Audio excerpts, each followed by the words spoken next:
이제 수요 기도회로 하나님께 나아가겠습니다. 모두 자리에서 일어나셔서 찬송가 1장을 찬양하겠습니다.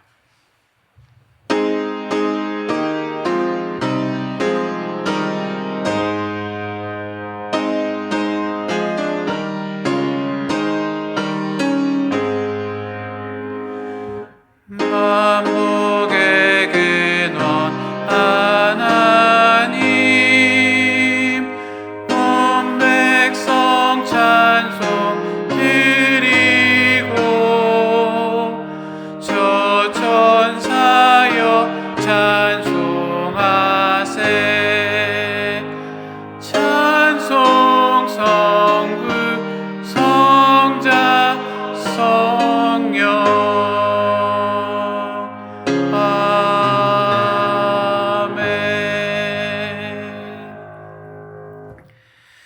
사랑이 많으신 하나님, 오늘도 우리를 수요 기도회로 불러주시고 찬양과 기도와 말씀으로 주님 앞에 나아가게 하심을 감사드립니다.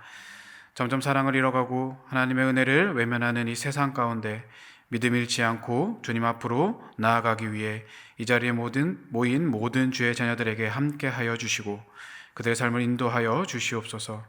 오늘 하루 더욱 주님과 동행하며 주의 은혜에 감사하며 살아가게 하시고 이 수요 기도회를 통하여 주님 홀로 영광받아 주시옵소서.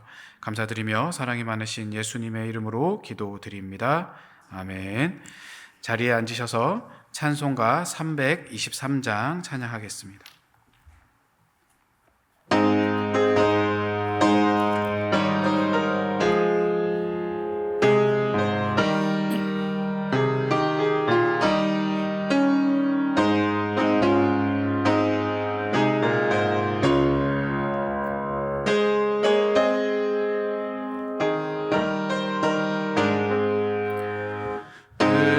바다 나서니 몸 어디든지 가오리다. 괴로우나 즐거우나 주만 따라가오리니 어느 누가 막으리까. 죽음인 들 막으리까. 어느 누가 막으리까. 죽음인 들 막으리까. 아골골 잡힌들에도 복음 들고 가오리다. 소돔 같은 거리에도 사랑 안고 찾아가서 종의 몸에 지닌 것도 아낌없이 드리리다.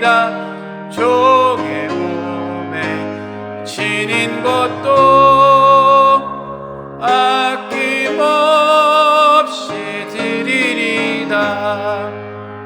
존귀 영광 모든 권세 주님 홀로 받으소서.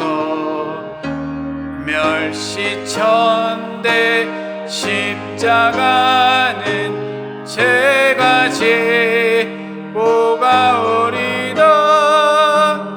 이름 없이 빛도 없이 감사하며 섬기리다. 이름 없이 빛도 없이 감사하며 섬기리다. 아멘. 오늘 하나님께서 우리에게 주신 말씀은 출애굽기 3장 1절에서 12절 말씀입니다. 구약 85쪽입니다. 출애굽기 3장 1절에서 12절, 구약 85쪽입니다.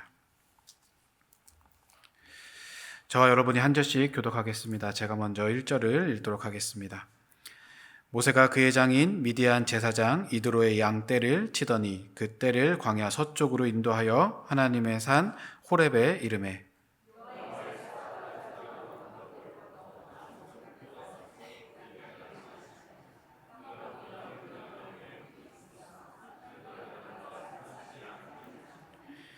이에 모세가 이르되 내가 돌이켜 가서 이 큰 광경을 보리라. 떨기나무가 어찌하여 타지 아니하는고 하니 그때에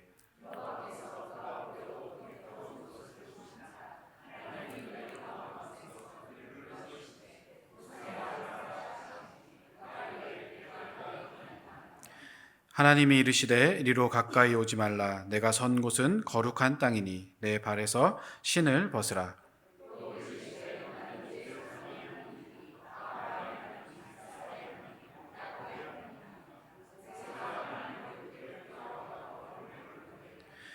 여호와께서 이르시되 내가 애굽에 있는 내 백성의 고통을 분명히 보고 그들이 그들의 감독자로 말미암아 부르짖음을 듣고 그 근심을 알고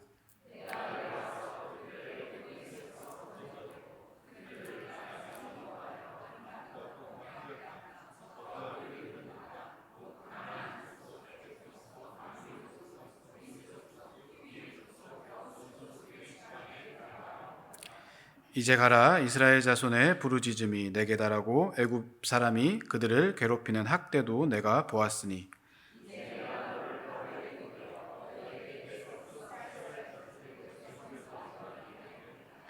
모세가 하나님께 아뢰되 내가 누구이기에 바로에게 가며 이스라엘 자손을 애굽에서 인도하여 내리이까.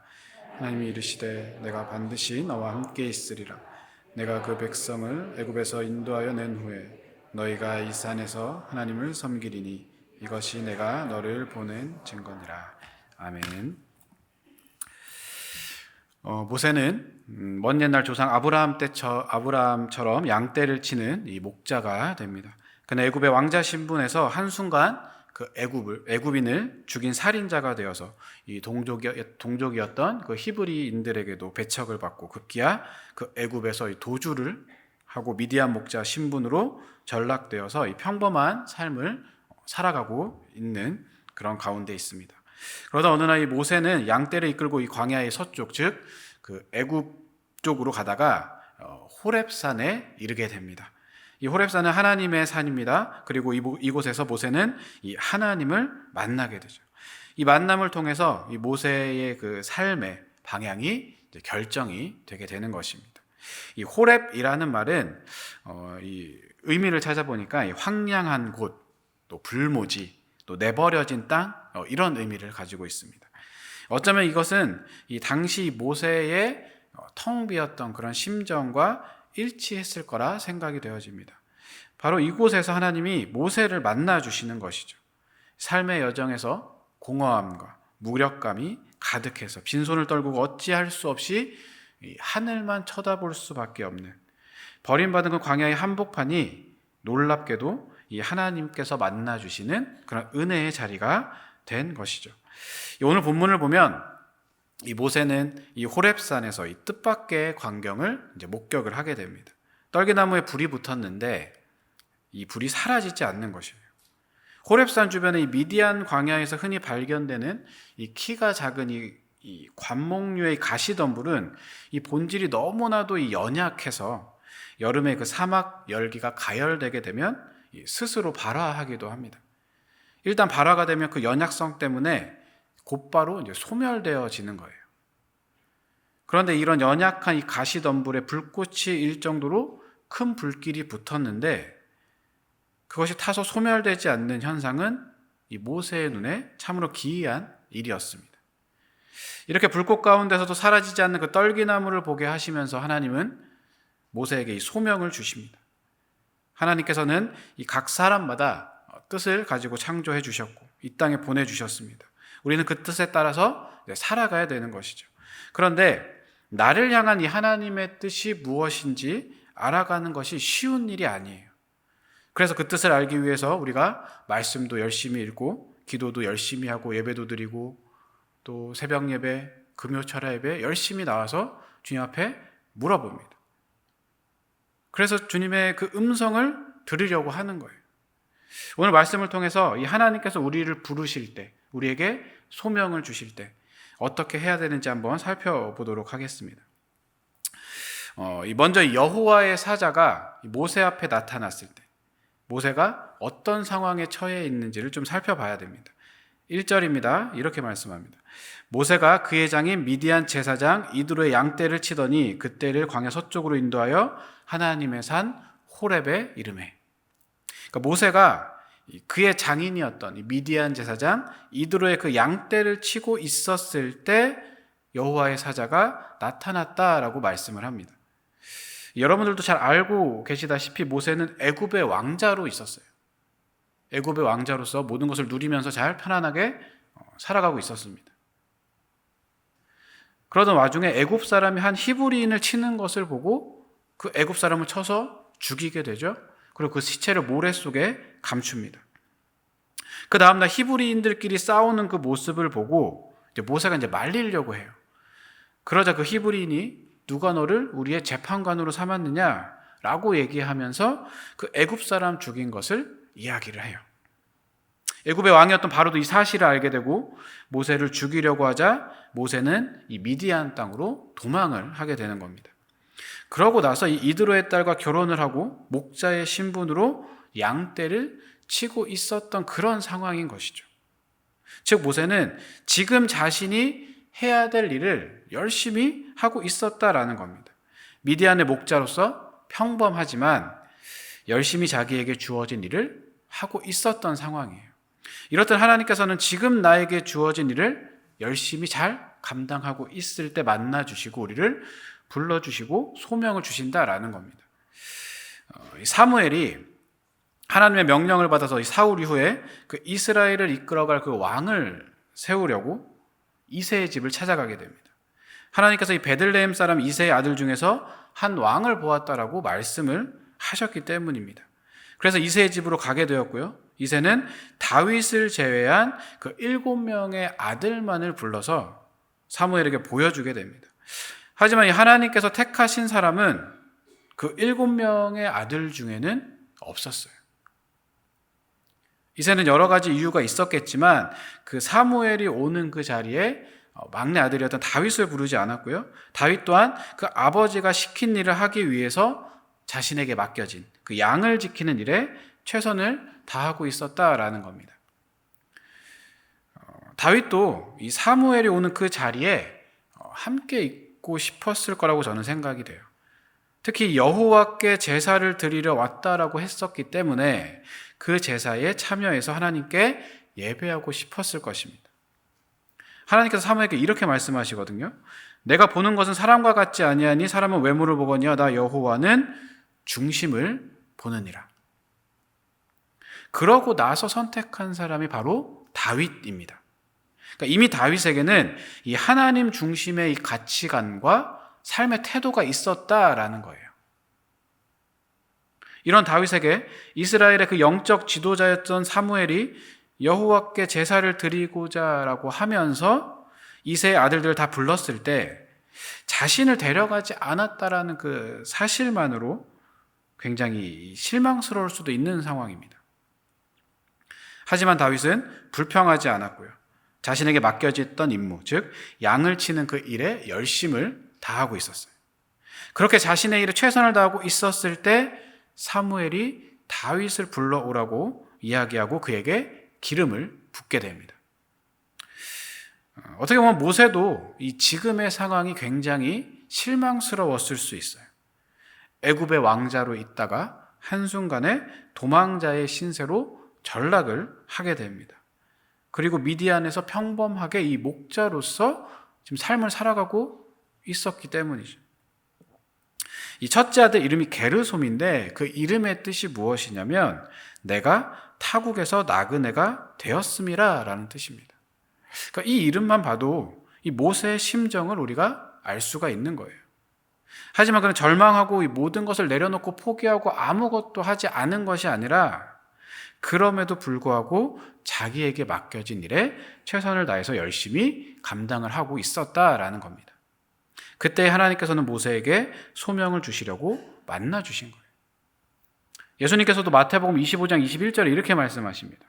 잘하였도다 착하고 충성된 종아, 내가 적은 일에 충성하였음에 내가 많은 것을 내게 맡기리니 내 주인의 즐거움에 참여할지어다 하고. 비록 지금 내가 하고 있는 일이 작고 보잘것 없는 것으로 보일지라도 그것을 열심히 잘 감당하고 있을 때 하나님께서 우리에게 더 큰 것을 맡기시고 우리에게 소명을 주신다라는 겁니다. 이렇게 모세가 자기에게 맡겨진 일에 충성하고 있을 때 이 떨기나무에 이제 불이 붙게 되는 것이죠. 그 나무가 사라지지 않는 광경을 보게 됩니다. 그 광경 가운데 여호와께서 이제 모세를 불러주세요. 모세야, 모세야. 그러자 모세가 이렇게 대답합니다. 그가 이르되 내가 여기 있나이다. 우리에게 이러한 모습이 필요한 거예요. 하나님께서 나를 불러주셨을 때 주님, 내가 여기 있습니다. 이렇게 대답을 해야 된다라는 것이죠. 하나님께서 사무엘을 부르셨을 때도 이렇게 대답했습니다. 사무엘상 3장 4절에 이렇게 말씀해요. 여호와께서 사무엘을 부르시는지라 그가 대답하되 내가 여기 있나이다 하고. 그리고 10절에 한 번 더 얘기합니다. 말씀하옵소서 주의 종이 듣겠나이다. 사실 제사장 엘리를 이어서 이 제사장의 직분을 맡아야 되는 그 일을 해야 하는 두 아들이 있었어요. 홈니와 비느하스라는 아들들이 있었습니다. 성경이 이렇게 얘기해요. 엘리의 아들들은 행실이 나빠 여호와를 알지 못하더라. 그리고 이 성전에서 음행을 저지르고 이 거룩한 제사들을 더럽힙니다. 그러니까 여호와의 제사를 멸시했다라고 성경이 이야기를 해요. 이런 두 아들의 행실을 이 엘리 제사장이 모르고 있었던 것이 아닙니다. 알고 있었습니다. 알고 있었음에도 이 엘리는 아들들을 너무 사랑했어요. 너무나도 사랑했기 때문에 나쁜 버릇들을 고치지 못하고 혼내지도 못하고 이 하나님 앞에서 이 영적인 감각을 잃어버리는 그런 제사장이 되었습니다. 이로 인하여 하나님은 제사장직을 사무엘에게로 옮기시고 그 이스라엘을 심판을 하시게 됩니다. 두 아들들은 하나님의 마음이 어떠한지 전혀 몰랐지만 사무엘은 달랐습니다. 영적으로 민감하였고 하나님의 음성에 귀를 기울이는 사람이었어요. 그래서 하나님께서 부르셨을 때 주님, 내가 여기 있습니다. 이렇게 대답할 수 있었던 것입니다. 이사야에게도 소명을 주실 때 이사야가 이렇게 대답합니다. 내가 또 주의 목소리를 들으니 주께서 이르시되 내가 누구를 보내며 누가 우리를 위하여 갈고 하시니 그때에 내가 여기 있나이다 나를 보내소서 하였더니. 하나님께서 나를 부르셨을 때, 나에게 소명을 주실 때 주님, 내가 여기 있습니다. 제가 듣겠습니다. 이렇게 우리가 반응을 해야 된다라는 거예요. 하나님께서 그렇게 쓰임받은 모세, 사무엘, 이사야처럼 우리도 똑같이 대답할 수 있어야 된다라는 겁니다. 많은 사람들이 하나님의 음성을 듣습니다. 하나님의 뜻이 무엇인지 듣지 못하는 사람들도 많기 때문에 이 듣는 것 자체로도 매우 굉장히 감사한 일이기도 해요. 그만큼 주님의 목소리에 귀를 기울이고 있고 또한 민감하게 반응을 하고 있다라는 것이기 때문입니다. 하지만 이 음성을 듣고 난 이후에 대답하지 않아요. 내가 생각한 것과 다르기 때문에. 또한 하고 싶은 일이 아니기 때문에. 나는 할 수 없는 일이라고 외면하고 또 다른 사람을 시키라고 미루게 됩니다. 지금 이 모습이 우리의 현실이에요. 주님께서 부르셨을 때, 주님께서 말씀하셨을 때 내가 여기 있습니다. 내가 하겠습니다. 이렇게 대답을 해야 됩니다. 이렇게 대답을 하려면 우리의 삶이 하나님과 소통하고 있어야 된다는 거예요. 그 믿음의 모든 선진들이 다 그랬습니다. 평소의 삶 속에 하나님이 없고 또한 예수님이 없다면 그 음성을 듣기 어려울 뿐만 아니라 혹 그 음성을 들었다 할지라도 대답할 수가 없는 것이죠. 오늘 본문에서 이 모세가 하나님 배웠기를 두려워하여 얼굴을 가렸다라고 하는 것은 이 삶 속에서 하나님을 이미 잘 알고 있었다라는 거예요. 하나님이 어떠한 분이신지 잘 알고 있었기 때문에 이렇게 대답함으로 주님께서 주시는 그 소명을 받을 수 있었다라는 겁니다. 그리고 나서 하나님께서 이렇게 말씀하십니다. 하나님이 이르시되 이리로 가까이 오지 말라. 내가 선 곳은 거룩한 땅이니 내 발에서 신을 벗으라. 거룩하지 않으면 하나님과 함께 할 수 없습니다. 그 장소가 이미 거룩하였던 것이 아니라 하나님께서 오셨기 때문에 거룩해진 거예요. 그래서 모세는 신발을 벗어야 됐습니다. 자, 그렇다면 이 거룩하다라는 것이 과연 어떤 의미일까요? 이 구약에서는 이 거룩을 이 카다시라는 히브리어 단어로 소개를 하고 있습니다. 이 속된 것으로부터 구별되는 것을 의미하는 이 베어내다, 물러서다, 따로 세워놓다라는 뜻으로 해석을 하기도 하고요. 뚜렷한, 밝은, 번쩍이는 이란 뜻으로 해석을 하기도 합니다. 이 중요한 것은 이 카다시라는 어휘는 주로 이 구별이라는 뜻으로 이 사용이 되어진다라는 거예요. 저는 이 거룩이 하나님 나라와 관련이 있다라고 생각을 합니다. 이 하나님 나라의 가장 중요한 속성이 거룩이고요. 하나님 나라의 백성의 가장 중요한 특징이 바로 이 거룩입니다.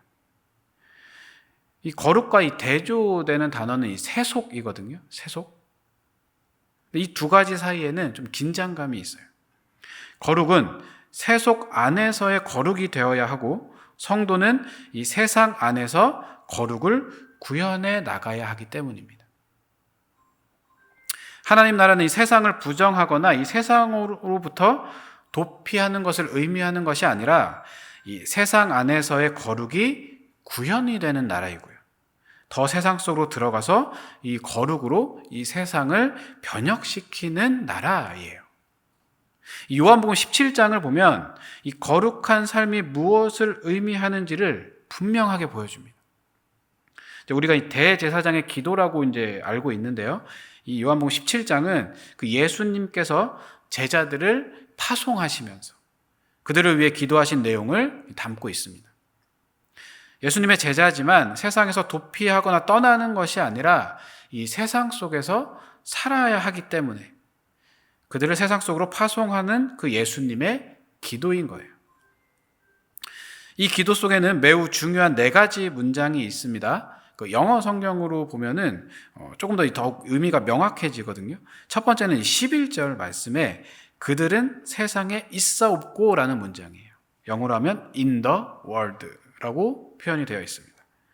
그러니까 주님의 제자들이 3년 동안 훈련을 받았지만 그들은 천사가 아니고 인간으로 이 세상에 발을 딛고 살아야 하는 그런 존재들입니다. 이 그리스도인들도 육신을 지닌 존재로서 의식주가 해결돼야 되고 이 세상 속에서 삶을 영위해야 하는 것이죠. 둘째는 14절에 그들도 세상에 속하지 아니하므로, 영어로는 not of the world라고 표현이 되어 있습니다. 그런데 예수님의 제자들이 이 세상에 속한 존재가 아니다라는 거예요. 이제는 하나님의 자녀요 신의 성품에 참여한 자들이죠. 그리스도인들은 인간의 모습으로 이 땅에 살아간다 하더라도 그들의 진정한 정체성은 하나님의 자녀고 백성이고 그 정체성을 구현해야 하는 그런 존재라는 것입니다. 이 정체성을 분명히 하는 것이 굉장히 중요해요. 나는 세상에 속한 자가 아니라는 그 정체성이 거룩한 삶의 근본이라고 할 수가 있습니다. 셋째는 15절에 그들을 세상에서 데려가시기를 위함이 아니오며, 영어로 not out of the world라고 표현이 되어 있습니다. 그러니까 앞에 2가지, 세상에 있지만 세상에 속하지 않은 것으로 인해서 온갖 갈등이 생기고 고난이 유발이 됩니다. 이럴 때 발생하는 유혹이 뭐냐면 도피예요, 도피.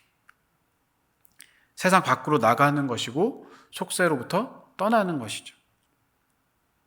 그러나 그것은 하나님의 뜻이 아니다라는 것입니다. 하나님의 뜻이 아니에요. 예수님의 그 기도처럼 세상에서 데려가기를 원하시는 것이 아니라는 겁니다. 그러니까 이 거룩은 도피가 아니고 운둔자가 되어서 돌을 닦는 것이 아니다라고 지금 말씀을 하는 겁니다. 4번째는 18절에 그들을 세상에 보내노라. 영어로 into the world입니다. 그러니까 예수님은 제자들을 세상 속으로 파송하셨어요. 그러니까 진정한 거룩은 세상 속에서 비로소 그 의미를 찾을 수가 있다라는 겁니다. 거룩은 이 구별됨의 의미가 있지만 공간적으로 세상으로부터 분리되는 것을 의미하는 것이 아니라 이 세상 속에서 하나님을 경험하는 것이고요. 하나님의 그 임재 속에 있는 것입니다. 그러니까 오히려 더 세상 속에 깊이 들어가서 그 세속성과 분리된 거룩함으로 세상을 변혁하는 것이 진정한 거룩이라는 것이죠. 이러한 모습이 우리 안에 있어야 된다라는 겁니다. 우리가 구별되어 있지 않으면, 세상과 다른 점이 없다면 하나님께 가까이 나아갈 수가 없는 것이에요. 거룩하신 하나님과 동행할 수가 없습니다.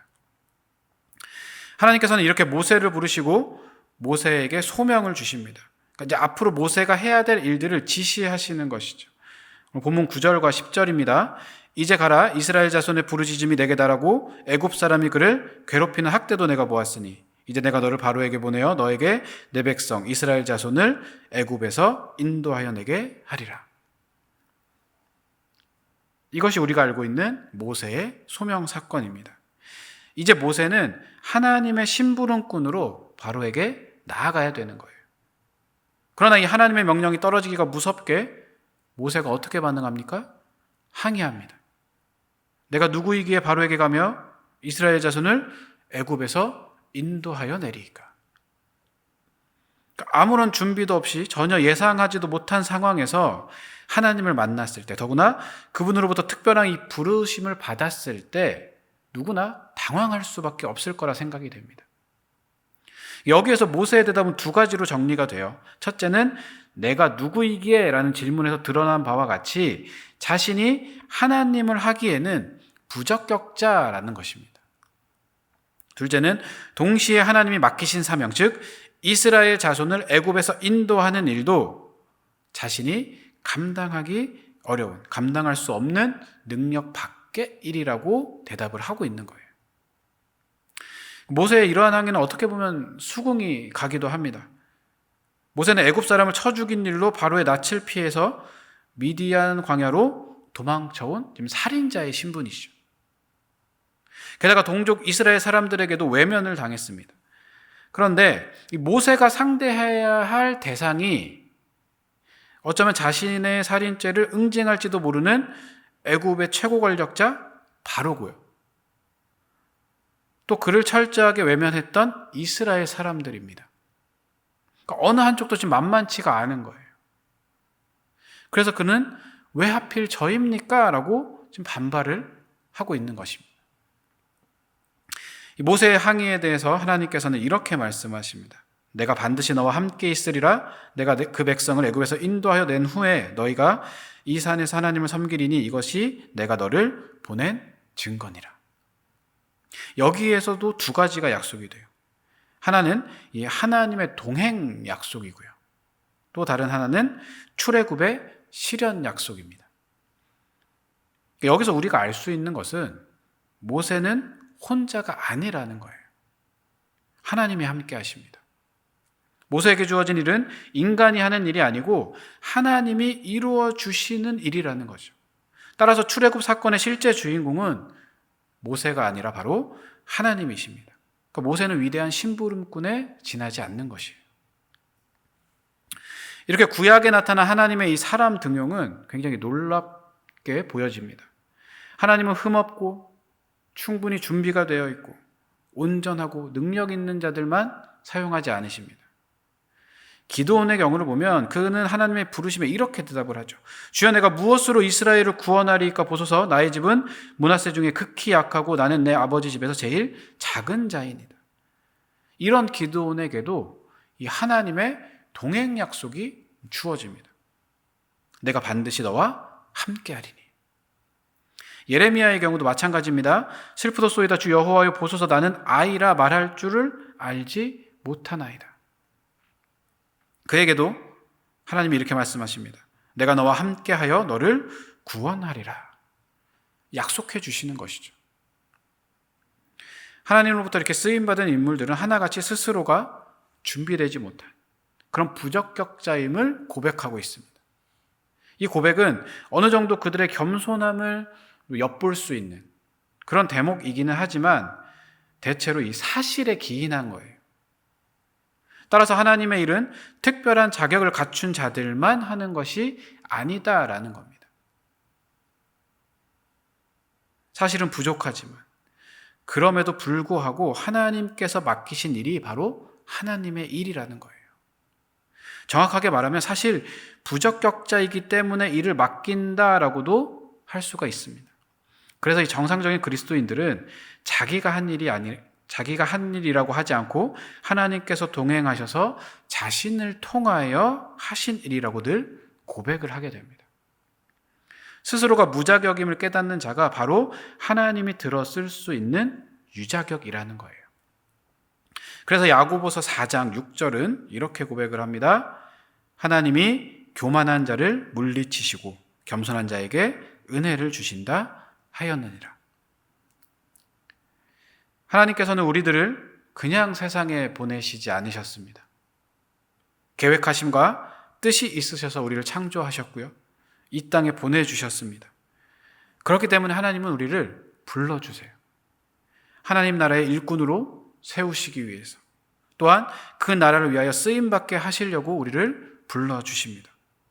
그 부르심의 음성을 듣기 위해서 지금 나에게 주어진 그 일에 최선을 다해서 임하고, 또한 그 부르심을 들었을 때 주님, 제가 여기 있습니다, 이렇게 대답을 하면서 세상과 구별되어 거룩한 삶을 살 수 있기를 바랍니다. 그리고 나는 아무것도 아닙니다라고 고백할 수 있었으면 좋겠습니다. 그로 인해서 하나님이 함께 하심을 경험하며 하나님의 은혜로, 하나님께서 도와주심으로 그 모든 것들을 감당해감을 깨달아 알아가고 하나님의 영광을 나타내는 저와 여러분들이 될 수 있기를 간절히 소원합니다. 오늘 주신 말씀을 기억하면서 함께 기도하도록 하겠습니다.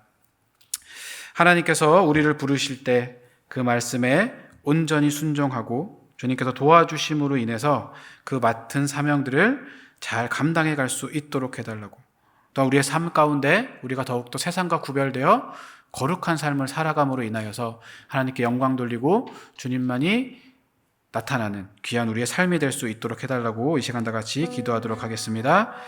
하나님 주님께서 함께 해주시고 도와주셔서 오늘 말씀을 통하여서, 모세를 통하여서 우리를 불러주셨을 때 아버지께서 더욱더 아버지 응답하고 나아가게 할 수 있음을 감사드립니다. 주님, 우리 모든 성도들이 아버지 주님께서 불러주셨을 때 아버지 하나님 더욱더 그 말씀에 온전히 순종하기 원합니다. 내가 부족하고 연약하지만 그 모든 하나님께서 도와주심으로 인하여서 우리가 잘 감당해 갈 수 있음을 깨달아 알게 하시고, 아버지 그로 인하여서 아버지의 능력으로 인하여서 우리가 그런 것들을 아버지 안에 순종하여 주님의 뜻에 합당한 자로 나아갈 수 있도록 도와주시옵소서. 세상과 구별되어 거룩한 삶을 살아가기 원합니다.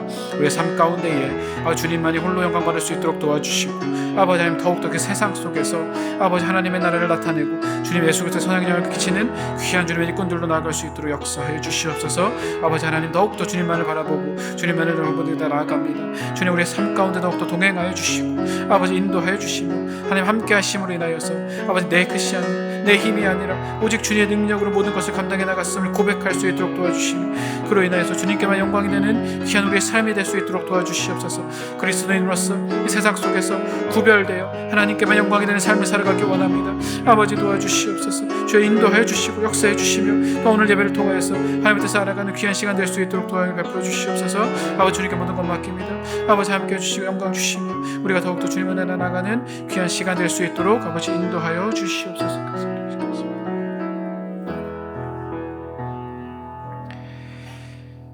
하나님 감사합니다. 아버지의 은혜로 오늘 주님 앞에 나와 주의 말씀을 듣고 예배하며 나아가게 하심을 감사드립니다. 하나님께서 우리를 부르실 때 그 말씀에 온전히 순종하기를 원합니다. 우리에게 더 큰 믿음과 아버지 더욱더 복을 더욱더 허락하여 주시고, 또한 그 말씀대로 순종하였을 때 아버지께서 주는 능력으로 그 모든 것들을 잘 감당해 나감으로써 하나님께 영광이 되는 귀한 주의 일꾼들 될 수 있도록 주의 역사하여 주시옵소서. 감사드리며 사랑이 많으신 예수님의 이름으로 기도드립니다. 아멘. 간구 말씀 전해드리도록 하겠습니다. 이번 주 금요 기도에는 여전도에 연합해 헌신 예배로 드리게 됩니다. 다 같이 참여하셔서 주 앞에 기도하고 다짐하는 귀한 시간이 될 수 있기를 바랍니다. 다른 광고는 주보를 참조해 주시기 바랍니다. 제가 축도함으로 예배를 마치도록 하겠습니다. 이제는 우리 주 예수 그리스도의 은혜와 하나님 아버지의 놀라우신 사랑과 성령님의 감화감동 교통 역사하심이 하나님께서 부르셨을 때 그 말씀에 온전히 순종하여 주님 주시는 그 소명에, 그 일에 잘 감당하고 주 앞에 나아가기 원하는 우리 일산승리교회 모든 성도들 가운데 그 가정과 교회와 역사 위에 지금부터 영원토록 함께하기를 간절히 축원하옵나이다. 아멘.